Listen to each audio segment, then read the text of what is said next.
Hello बच्चों। तो आज का हमारा क्वेश्चन मोशन इन 1D से है। तो सबसे पहले क्वेश्चन को रीड करते हैं, फिर इसका सॉल्यूशन करते हैं हम लोग।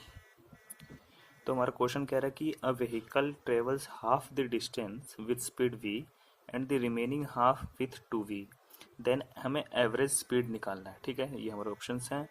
तो एवरेज स्पीड निकालने से पहले ना हमें सबसे पहले पता होना चाहिए कि एवरेज स्पीड होता क्या है। सबसे पहले क्वेश्चन को समझ लिया है कि क्वेश्चन बोल रहा है कि मान लो कि ये एक्स डिस्टेंस है, इसको हमने वी स्पीड से ट्रेवल किया, फिर अगला जो एक्स स्पीड था ना वो हमने 2v से ट्रेवल किया। ठीक है, हमें ए से बी तक जाना था, तो हमने अलग अलग स्पीड से ट्रेवल किया सेम डिस्टेंस को।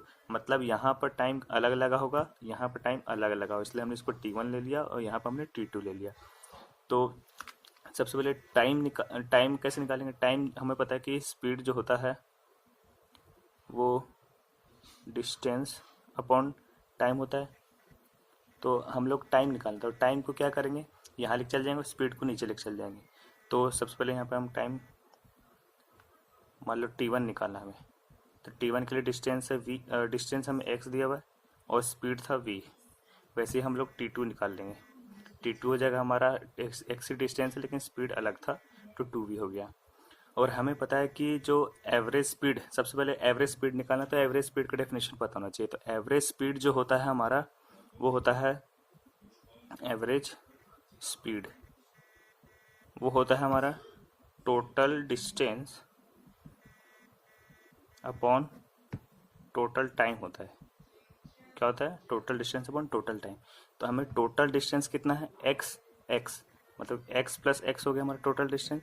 टोटल टाइम कितना लगा, t1 प्लस t2। बस हमें क्या करना है, यहाँ वैल्यू पुट करना था। एक्स प्लस एक्स हो जाएगा 2x और t1 हो जाएगा हमारा, यहाँ देखो t1 हमारा x बाई v हो जाएगा और t2 हो जाएगा हमारा x बाई 2v। तो हम लोग यहाँ से x कॉमन ले लेंगे, ऊपर तो 2x रहेगा, यहाँ x कॉमन लोगे तो भी नीचे बचेगा 1/v plus, if you x by V common ले लो, यहाँ पर 1 ही बचेगा सिर्फ, और यहाँ पर बचेगा 1/2। तो जो हमने देखा तो x से x तो कैंसिल हो जाएगा और v ऊपर चल जाएगा, तो ये 2v हो जाएगा। और जब इसका एलसीएम लोगे 1 प्लस 1/2 का, वो 3/2 आता है। तो ये 2 ऊपर चल जाएगा, तो 2 ऊपर जाएगा तो इससे 2 से मल्टीप्लाई होगा, तो 4v/3। तो हमारा जो v एवरेज आ गया, स्पीड जो आ गया वो हो गया हमारा 4v/3।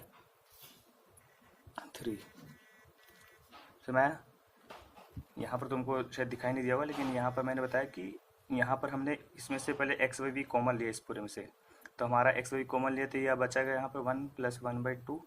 तो यहाँ से एक्स कैंसिल हो गया, बचेगा हमारा वी ऊपर चला गया, और इनका जब एलसीएम लिया 3/2 आ गया। अब ये 2 ऊपर जाएगा तो 2 से मल्टीप्लाई होगा तो 4 हो जाएगा, 4v/3। हमारा आंसर ये आ गया।